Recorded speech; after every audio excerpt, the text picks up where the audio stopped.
Welcome to the Money Maven Project podcast. If you're here to learn how to obtain freedom over your time and money through real estate investing, you're in the right place. Create the life you want by living with intention and becoming a Maven in mindset, money, and real estate. Now, here's your host, Justin Monk. Hey, this is Justin Monk with the Money Maven Project podcast. I am stoked this afternoon. We got Anson Young here with us. We're going to talk about the book, finding and funding deals, and hopefully some other tips and tactics that he can share with us today. So Anson, welcome to the show. Appreciate you being on. Tell us a little bit more about yourself, kind of what got you started in real estate and where you're at today. Yeah, thanks, Justin. It's great to be here. And so I started real estate back in 2004, I want to say. It's been a long time ago, but and I really started from getting laid off from an IT job and really trying to figure out what to do next. And so I could either really double down on IT or I could try something else. And at the same time, a friend of mine gave me Rich Dad, Poor Dad, which is, I think, kind of the basic. It's like the pumpkin spice latte of real estate origin stories. Yep. It's definitely like everybody's just basic story. So unfortunately, there's nothing too much more exciting about that part, but really dove into it. And at the same time, we were actually moving from Denver down to Phoenix to be closer to my brother, who just had their first baby. And so it was like, hey, new city, maybe a new career. And so really dove in to real estate when I moved and haven't really looked back since. So there you go. 2004 to 2021. So what's that journey been like? I mean, where did you what did you start in with real estate, and what are you currently focused on now? Because I'm sure you've kind of shifted strategies and time that you're investing into the real estate side. Yeah, of course. Our very first deal down there was a live-in flip. And we lived in it for a year and decided that Phoenix is terrible. So we moved back to Denver. Sorry, I always kind of am mean to Phoenix, but it wasn't for us. Definitely some great people that we met. And in the east side, we would move to the east side, but we were stuck on the west side. But anyways, so live in flip. And then when I moved back to Denver, my first deal after that was another flip, and basically just started flipping until the market started tightening up. And so I started wholesaling more than I was flipping. So kind of doing both at the same time. And then the market was like, hey, I got burned by a contractor, so I didn't want to deal with contractors. And so I just started wholesaling and did that for a few years. And then the market tightened up again. So inventory is really low. Competition is really high. So I started flipping again. And so I've been flipping, wholetailing, and I've been licensed since 2007. And so a lot of strategies have changed inside of there of how we get deals and how we manage contractors and all that stuff. Yeah. But basically been doing the short-term transactional real estate game for a long time. And right now we're starting not to fully pivot, but we're going to start picking up some cash flowing properties to offset this transactional income. So we don't have to work for these bigger paychecks. Now we can get money in the door without working. So it only took like 5 or 6 years to get through my head to get to that point. But hey, that quick cash, it's tough to not get to not want to focus on that. It's I hear you. I get it, man. Every time I look at it, I'm like, man, 30,000 today, or $200 a month, and I'm like, 30K today. Let's go. Yeah. No, I hear you. Every time I see the numbers on somebody's flip, I'm like, well, I only make $300 a month on my buy and hold. So what am I? You always kind of check your strategy every once in a while. Exactly. Yeah. No, that's awesome. So shifting into some cash flowing properties, buy and hold stuff. Are you looking to do like the long-term rental side? I know a lot of people are jumping into the short-term vacation rental stuff. Do you have a strategy there? Or? Yeah, it's going to be a lot of long-term purchases, but I'm totally open to short-term. I'm just not attacking vacation type markets. Yeah. So it'd be pretty niche. I'd have to find a property like in an Airbnb, ripe area of these uninteresting cities that I'm analyzing right now. So yeah, I'm not attacking like a beach town where, of course you're going to have Airbnb potential, or a mountain town where we have that potential, but I'm not opposed to it. I love the model.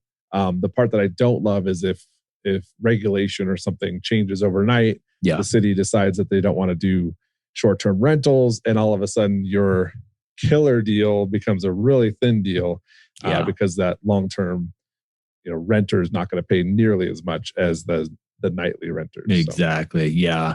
That's kind of my strategy too. If I definitely have my eyes out there looking for, I'm looking for that opportunity. I don't know what market for sure, but I want to be able to, I use the BRRRR method on my buy and hold. So I want to be able to BRRRR my capital back out. So I'm not tying up the capital in the deal.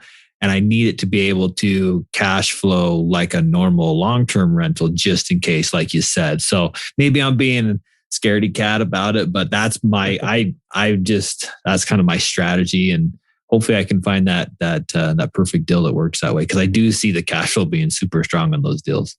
Yeah, no. If you don't analyze it with the other exit strategy, you're not really analyzing the deal for all scenarios, and so you might end up shooting yourself in the foot by not. This doesn't cash flow as a plan B. Yeah. Then you're putting all your eggs in that very wobbly basket. It seems. Exactly. And so one day you just decide a book. I'm sure that's not exactly how it went down, but how did the book come about, and why are you kind of motivated or inspired to write a book, and what was that process like?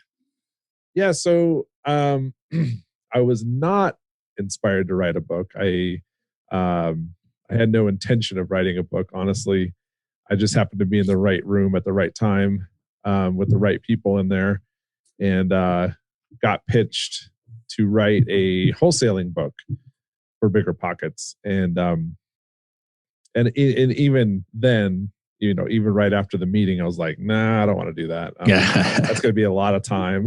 and I've written blogs and I've written, stuff for the site, but I've never written a full length, anything.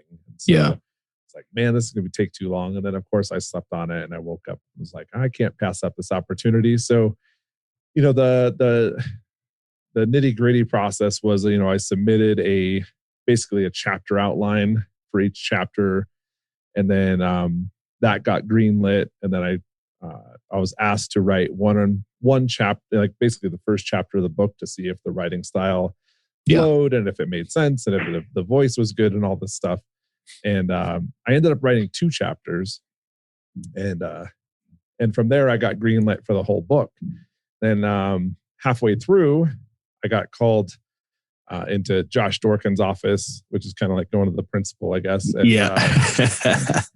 and he and I were talking about the book and the progress, and I was about halfway done. I had about 60,000 words written at that point, and he basically had said that, talking to their legal team, it probably wasn't a great idea to put out a pure wholesaling book. Right at that same time, Ohio was cracking down on wholesalers, calling it brokering without a license. Yeah. And, this kind of gray area of wholesaling. Yeah. They didn't feel like they wanted to put, a bunch of effort behind that, of this method that's, has so much stigma. And so we brainstormed, and he had the brilliant idea of just backing out the entire premise. So instead of just focusing on wholesaling, why don't we just focus on finding deals, and whatever you want to do with it after that, it's up to you. So if you're a landlord, we'll get you the deal. We'll get you from zero to the closing table, and how to analyze it and everything in the middle. Or if you're a wholesaler or a fix and flipper or developer, whoever you are. And I think that we were really lucky in that, it could have ended right there, but we brainstormed it a bunch, backed out the premise and said, hey, what if we just made this about, finding deals? Okay, that makes way more sense. Actually, that's actually way more brilliant. So we ran with that, and I had to rewrite probably 70% of what I had already written. Oh, man. I have a wholesaling half book out there somewhere in my hard drive. But that whole process of tearing out, all these, pure references to wholesaling and backing it out and restructuring a bunch of stuff, it took a lot of work. Yeah, I bet. But we got there, and that was it. It was, some editing and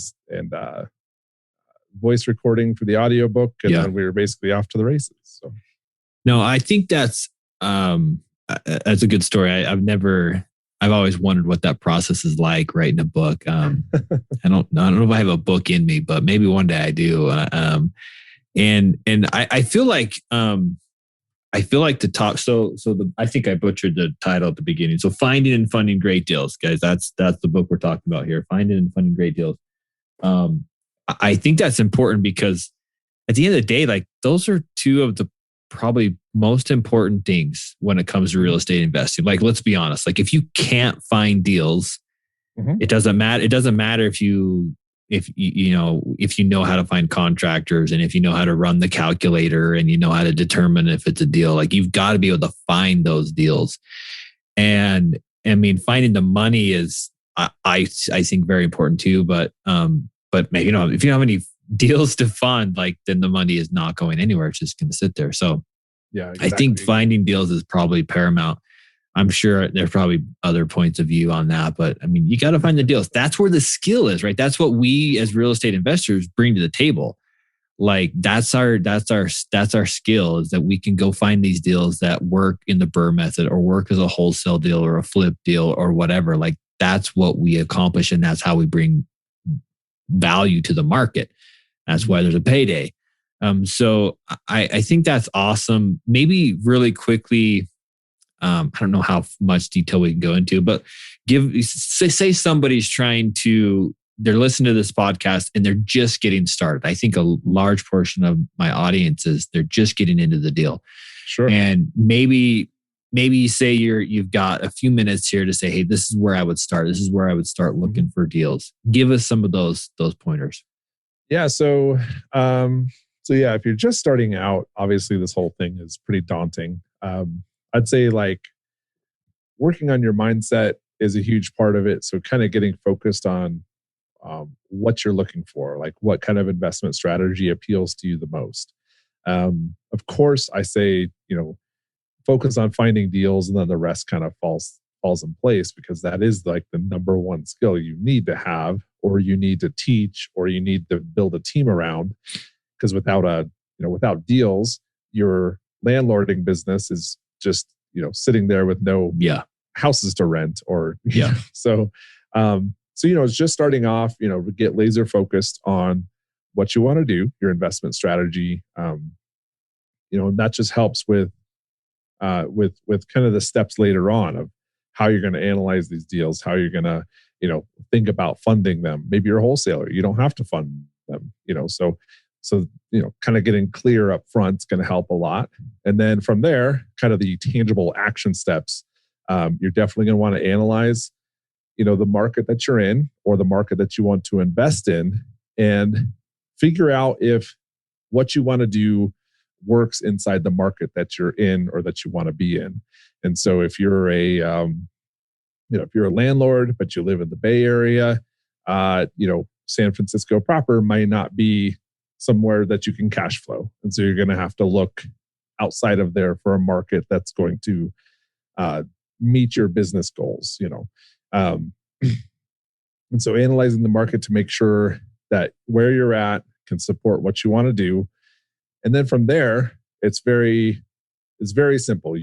If we're going off market, if we're going directly to the seller, which is what I have been doing for the last 5 or 6 years, just because MLS is terrible and there's no REOs anymore. There's no more short sales. Right. So I have to go directly to the sellers. And, that's where you're going to actually find those wholesale quality deals. They're going to be the deepest discounts, the least amount of competition, all that stuff. And so, tangible action steps, I would absolutely drive for dollars, get lists of properties that need work, or falling down, or hoarders, or firehouses, or whatever you can. That means like houses that were on fire, not actual fire stations, but and so from there, probably the easiest, cheapest, and most effective way to get in front of those sellers would be just to pick up the phone and call them. So you're going to look up some information online about the sellers to make sure that you have some phone numbers to call, and then you're going to call them, and you're going to screw it up a bunch from there, but you'll get better on each call, working with, talking to people on a cold call level. And literally, that's it. From there, if you wanted to be a landlord, you can analyze deals that way. If you want to wholesale, whatever else you want to do, finding the deals is the first step. And that's probably going to be the easiest. You could dive in next week and have a couple hundred houses to start calling. And so you could be on the phone with sellers like next week. And that's how quick this method is. So I agree with that. Yeah. So I agree. I think that driving for dollars is probably the least barriers to entry, right? As far as money, like you could sign up for Deal Machine or some of those apps that are really cool to help you source the data, like the phone numbers and addresses and is it owner occupied, those kinds of things. So you could put a little bit of money into that, but direct mail is another very common way people are finding deals, but that's based on scale. That's kind of a numbers game. I mean, it's all a numbers game, but direct mail costs money. There's not a cheap way to do that at scale. And so driving for dollars it's gas in your car, right? Or walk if you want to walk, but driving for dollars is easy. And usually if you can find that distressed looking property on the outside, it's distressed on the inside and the owner's distressed. Like it kind of comes all as one package. So I think driving for dollars is a great way to do it. If I was starting over and I was investing in my local market, I don't invest in Utah, I invest in Ohio. So it's a little tricky there, but I could hire somebody to drive for dollars, or the new thing apparently is like virtual driving for dollars, where you just drive the streets with the Google Maps basically and look at both sides and find distressed properties that way. So not being able to find deals should never be an obstacle for somebody that's wanting to get into real estate, I guess. Like there's a way to get this done. Yeah, no, absolutely. And it depends on your budget and your goals and your time. And if somebody asks me that, usually I'm like, hey, how much time do you have? How much money do you have? Like, what's your budget look like? Then that'll dictate, you could, if you have a bunch of money, but not a lot of time, you could hire out driving for dollars. You could buy lists, and then you can just blast out, 10,000 pieces of mail a month. If you have the cash for that. And if you don't, there's absolutely ways to, exactly like you said, go and do it. And your only cost is gas and your time. Yeah. And then maybe a little bit of money for looking up those lists to get phone numbers. And then you already have a cell phone plan. So, start calling. Yeah. Love that. So now we'll switch a little bit. Somebody that's been investing, they've been finding deals through direct mail or driving for dollars or whatever, and they're starting to feel the pressure and the competition of a certain market, right? You mentioned a couple times in your career where you've had to pivot a little bit because of different market pressures and changes. Where do you see, popular markets like where, there's a lot of stuff. Every market seems to be just booming right now. Like it's hard to find one that's not, but like whether it's Memphis or Cleveland, Ohio, up where I invest, or there's just so much going on. Where's the next place? Like what's the next tactic? And maybe this is an unfair question, but Because I feel like sometimes, the trends go, okay, the market's building. So everybody's blowing out direct mail and text messages and all this stuff. And I wonder sometimes if we would just revert back to like, I'm going to go knock a few doors and break through the noise. You know what I mean? Like, where do you see, like, if in a really competitive market and hard to find deals, what should somebody maybe be stepping into kind of in advance of the rest of the trends? Yeah, that's a killer question, because you're going to have to evolve. I mean, we used to just do direct mail, and that was it, and that was enough. And now we have to stack that approach with other methods to get the same results. And so it's like, can you take all of your lists that you have and can you distill them down to the best, 1,000 people on those lists and really just focus on them? That would be called list stacking. So you're seeing who's on multiple lists. Okay. If somebody's on a absentee, high equity, but then they're also on your driving for dollars, and then maybe they might pop up on, 1 month they pop up on your probate list or something. Yeah. Like, oops, something happened. Here we go. Yeah. They now have this increased pressure to need to sell. Yeah. And so for them, we're not just going to direct mail. We're going to direct mail. We're going to call them. We're going to text them. We're going to email them. We're going to go knock on the door. We're going to leave a flyer. We're going to, skip trace them. We're going to try to call, every relative that they have. We're going to find them on Facebook. We're going to send them a message. This kind of very aggressive approach to the best people that you've already spent money to gather these lists. Now you're going to do this stacked approach with your stacked lists. And that way you have this, it's so aggressive that it's basically just like, they're going to sell me the house or they're going to tell me to go away. And that's fine. Like, that's okay. At least I got an answer. Yeah, exactly. We're okay with that. Yeah, we are okay with that. I mean, so that, and like you said, like, marketers do ruin pretty much everything. So the yellow letter got ruined because everybody was sending it out. Cold calling starting to have diminishing returns on scale, just because a lot of investors are pointed in that direction now. Yeah. So some of the more old school ways of like, hey, I'm going to go back to, door knocking, and that, you just eliminated all the noise of their mailbox and their voicemail, and now you're back on their step and they're, getting that contact point. And so, anything that you can do to get in front of them.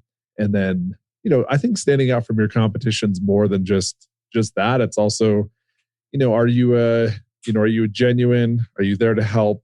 Do you call people back when you say you're going to call them back? Do you do what you say you're going to do?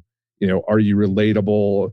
Can you build rapport? Do they like you? There's like all these intangible things that really build up to be like, hey, I had a couple offers on the table. Some were higher, but I'm going with your company because I really like, the way that you did XYZ, whether you showed up early and you told me that you were going to, be there early, and we talked about the kids for, 30 minutes before we even talked about real estate. Like, there's a lot of these little things that add up to beating out your competition. Yeah. So, a lot of different things that you can do. And then where's it go next? I wish I knew. But it's always evolving and changing, and what we're doing today may not be everything that we're doing in a year or two, And so we'll see.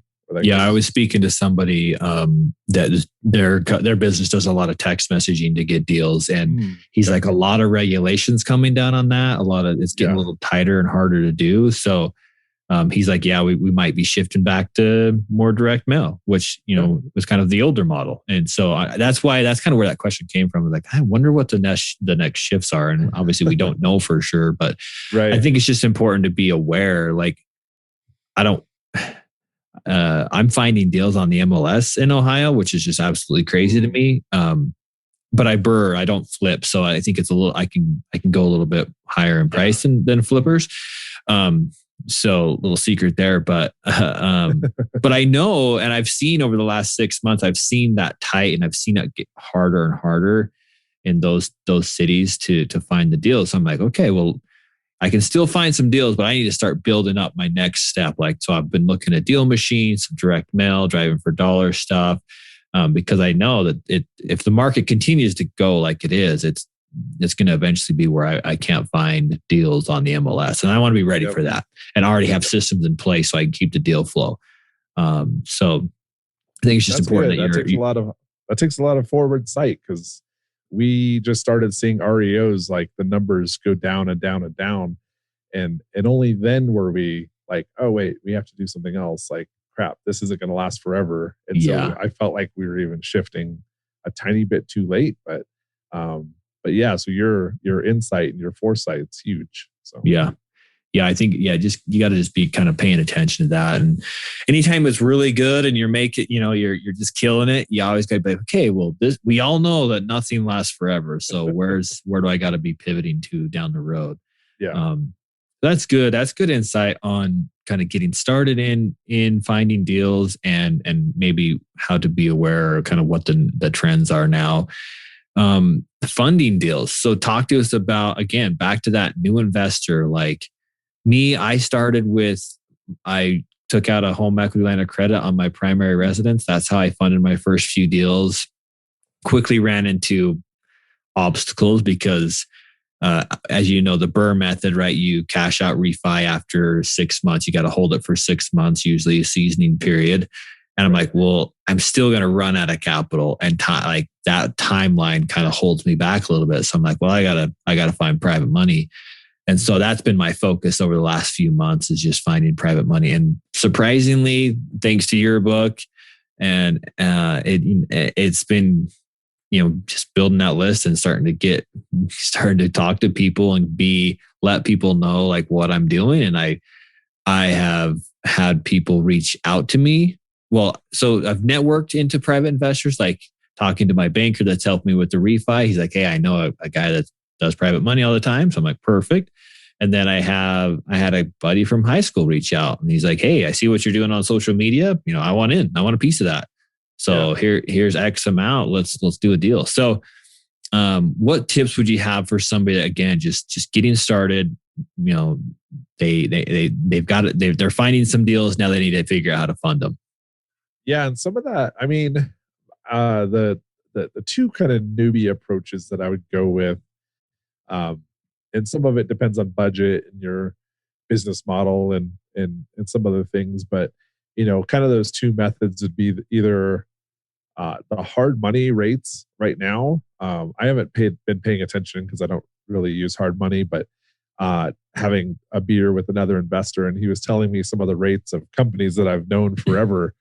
And I was just like, wow, that's like almost as good as my private money, just with some different terms. But holy cow, And so that does require a little bit of money down, and qualifications relatively easy with hard money. It's not as hard as like a conventional loan or something. Yeah, right. And then the second one would be like partnering, which is how I started my first flip back in Colorado, which was finding somebody who has the cash but doesn't have time to find the deals or can't find the deals. And you're bringing deals, they're bringing money, and a lot of those relationships turn out to be amazing partnerships. I mean, even if you partner on one deal and you go your separate ways with half of the proceeds, that's still better off than 0% of it, of the deal, because you missed out on it. Exactly. Willing to partner or something like that. So, hard money these days is pretty good. Partnering is a really good newbie friendly approach. And there are a lot of, let's say you're a fix and flipper. There's a lot of fix and flippers in town that may not be able to find deals and would partner with you, kind of hold your hand through the process and show you the ropes in order to get a deal done. Yeah.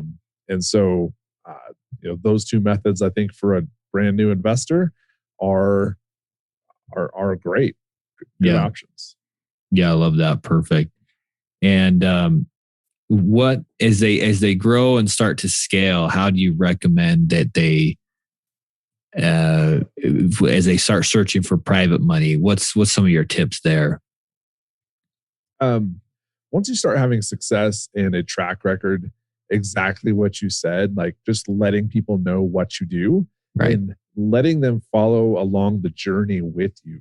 And people like to vilify social media, but it's a tool. It's a business tool is the only way I see it. Like I've made amazing friends on there through the investor community. Yeah. And I use it as a business tool, like just by posting houses that we finished, before and afters, hoarder houses, just kind of the fun, the crazy things that we see in inside of our track record. People get to follow along and they get to feel like they're part of it. And the right people will, step out and they will contact you and be like, hey, how can I get involved in this? Like, I see that you're doing all these cool stuff. I'm stuck at my day job. I have no, plans to quit, but I do have, 401k that is just sitting there, or an old IRA or something. How can I get involved? Yeah. So some of that's just letting people know what you're doing, bringing them along for the ride. And then people will come out of the woodwork and absolutely want to work with you. And then, from there, it would be, if you have to start kind of cold connecting with private money, there are ways to do that too. You just have to follow SEC guidelines. But, there are ways to find all the private lenders in your market who are lending on properties right now, and getting in front of them with a track record and saying, hey, I see you lent on 123 Main Street. We do projects just like that. Here's kind of a list of the last 5 properties that we've done. If you ever want to work together, just those conversations are huge, and people will be like, yeah, I do have 300,000 left over that's just sitting there. And then they look at your track record, and it's a relational lending scenario. So they might want to, dump some money into your project. So definitely let people know what you're doing though. Yeah, exactly. That's one thing I wish I would have done early on, was start that process of talking to people about private money and helping me fund the deals. Because when I got to the point where I needed it, I was like, oh, now I got to start. And so it definitely delayed our progress a little bit. So I would start. I mean, it's hard when you don't have any experience, but I would still start making the list and just being aware of like, okay, one day, like that guy, like he told me he just paid his house off. So boom, there's a bunch of equity that he could roll, help me go into a deal with. So just keeping a running list in your head, or notepad, phone, whatever, of like, hey, these are the people that I'm going to potentially be able to reach out to down the road. Yeah. And it's never too early to start. In my head, I was like, well, I don't need to worry about that yet because I'm not ready for it. But I was like, man, I should have been talking to people way earlier on. And so when it came time for it, I would have been a little bit more, I would have been further down the road as far as finding those private money deals. So, yeah. And I guess like a pro tip on something that we've come across, whether it's a lender or contractors or electricians or, your favorite title person, whoever it is that helps you with your business, you should always be looking for more. Because I've been, one electrician moved to Mexico, the other one, disappeared off the map. And all of a sudden, my favorite 2 guys that I've been working with for, 4 or 5 years are gone. Yeah. But if I took a little bit of effort and just kept up with 1 or 2 more, I wouldn't be in that scenario. So same with hard money or private lenders. We've run into scenarios where we've been, everybody's tapped out. And if we put in the effort over the years to at least get in, 1, 2, or 3 more guys into the corral who are lending, then we wouldn't run into those issues. So you're always raising money. You're always looking for, team people for your team, whether it's agents or contractors or whoever. Yeah. You'll never be left holding the bag. And we've had to learn that the hard way a few times. So that's super smart. It's a super good point, because I think it's, I don't know if you've ever read the 10X rule, but that's kind of a principle of like, overbuild, overthink, like plan that it's going to be harder and it's going to take longer. So have more private money investors on your list than you think you need. Have more contractors, have more markets, right? I'm doing well in Ohio, but I can't even buy all the deals that I can find up there. But I'm already looking at other markets, Memphis, like North Carolina, like other markets that I'm hearing people chat about and that are doing well, because I want to be able to pivot and make an adjustment. Or if all of a sudden I need to find a lot more deals more quickly, I can all of a sudden turn teams on in other markets. But I'm not ready for that there yet, but I know that day may come. And so I want to be ready for that. And so I think that's a really good principle. More contractors than you need, more people on your Rolodex than you need, because you just never know when it's either going to need it, somebody disappears on you or whatever. Like we're hoping to get another house under contract this week. Am I only going to make one offer? No, we're going to make 2, 3, 4, 5, 10, like whatever we can.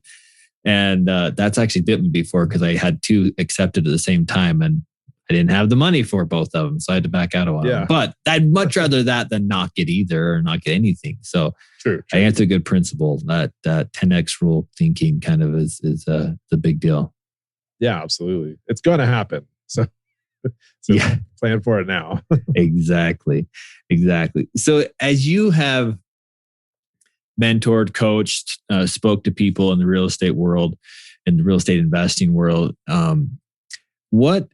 what characteristic has separated those that have succeeded from those that haven't? It's a very BiggerPockets podcast question. That's where I got it, of course, but totally stealing it right here. But I love the question because everybody has a really good piece of insight for this. So what's that characteristic that you see in people that succeed? I'm going to cheat a little bit and go with 2, but they're probably very interconnected. One is just consistency. And it's something that we all work on, or we all fail at, we all stumble and whatever. But the more consistent you are in the right actions, the more, the faster you're going to get to your goals, and then the less hangups and delays that you will have. Yeah. And the faster I think that you can learn through mistakes. And, if you get up and you're consistent the next day, no matter what happened yesterday, like you said, making an offer a day, if that's your goal, then being consistent with it will get you to your goal of 4 properties a month or whatever it looks like. Yeah. Then, making 2 offers here, I got too busy. We only did 2 offers this week, and then you're at the end of the month and maybe you got 1 deal, and now you're kind of struggling to find things and you're like, crap, Yeah. And so consistency is huge, but then the grit. I love the word. I just love that word, and I love that the book where it comes from, of the same title, just called Grit. And it's just people who are willing to, they just have that perseverance of getting up and no matter what, just, learning from your mistakes, being very resilient. And so, the blows will come, the hard months and the hard years will come through being an entrepreneur. Yeah. But having the grit in your personality to stick with it and to drive through it. And, the only way out is through, and you can't go backwards. You don't have a time machine. So the only way out is to get up and keep going the next day.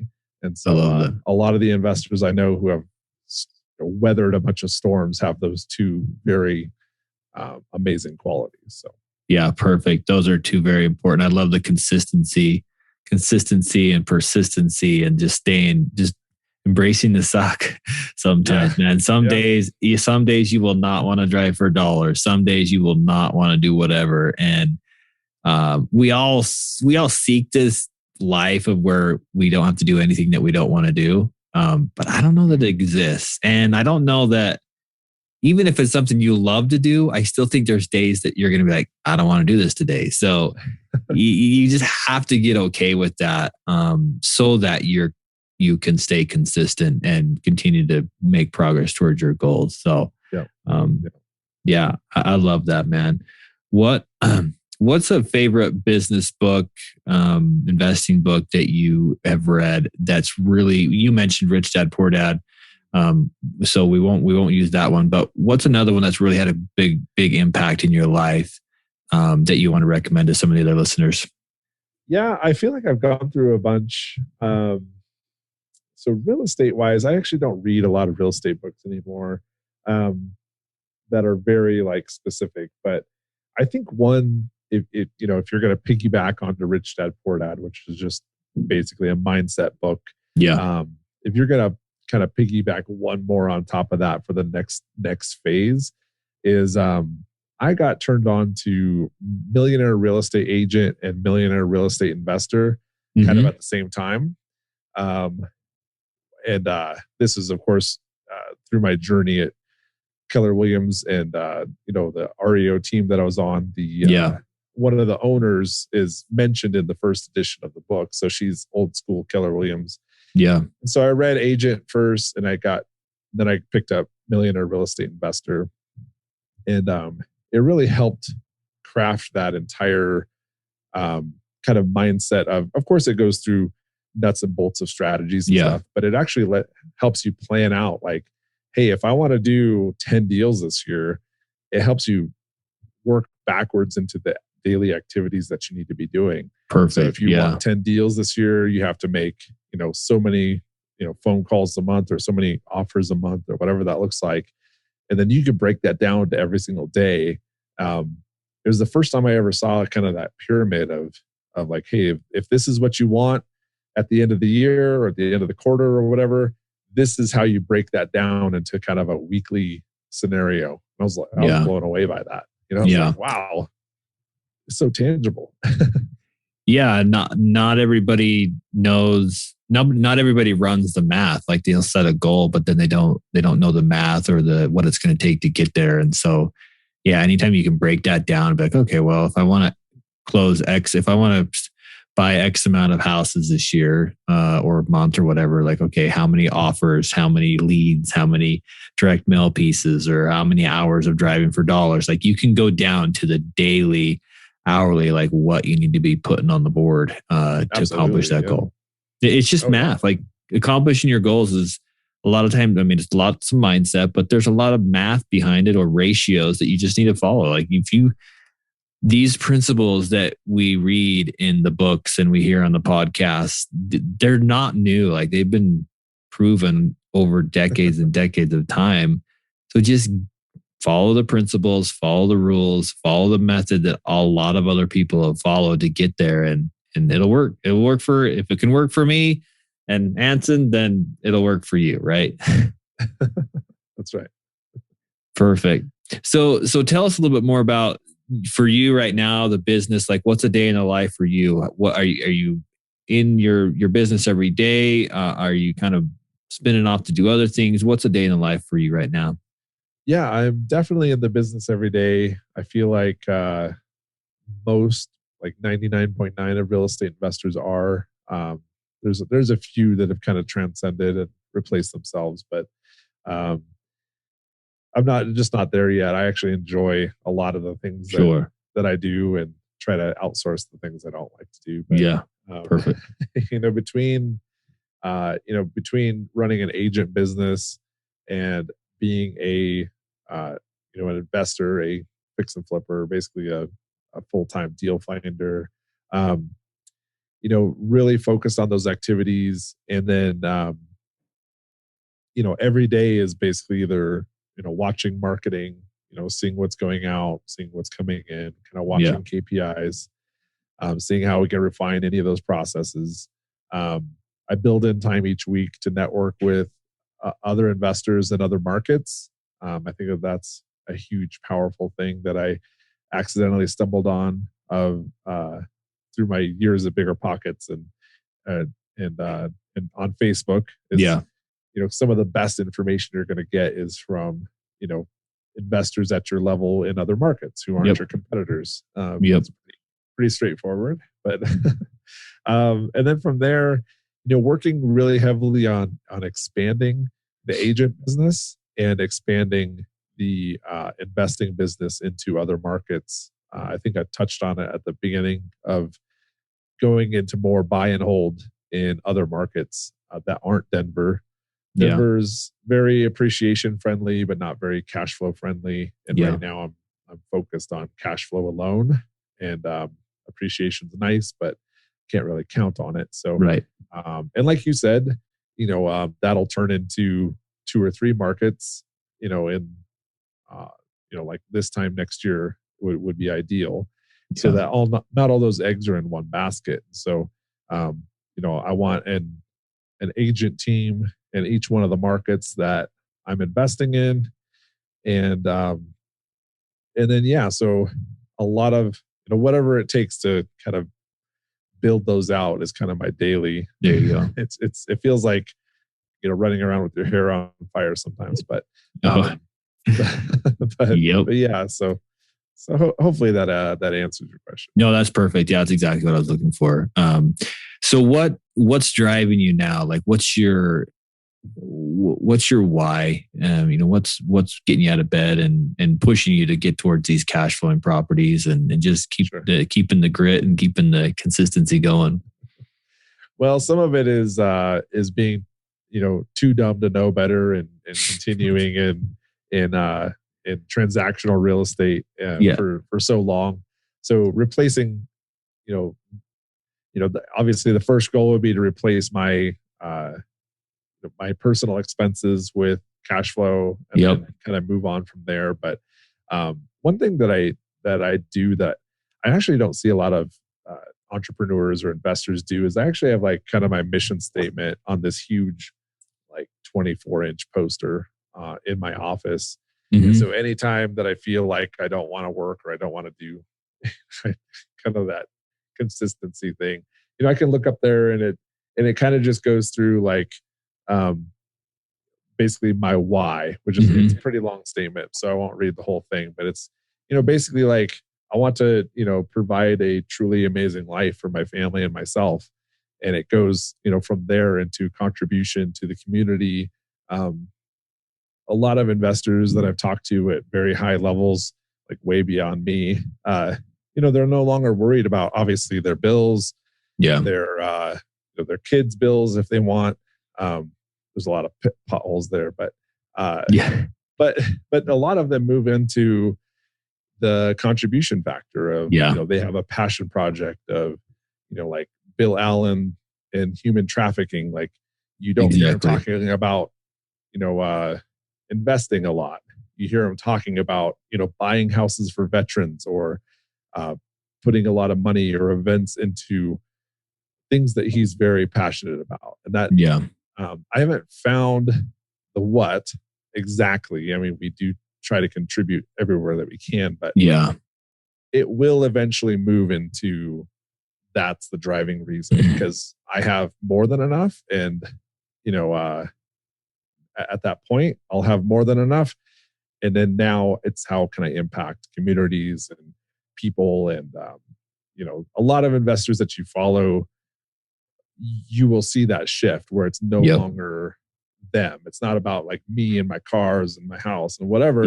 It's now about like, hey, I'm going to go pay off all the layaways at Walmart for Christmas. It's like those investors who are doing things like that are hugely influential to me right now of, okay, what does that look like for me?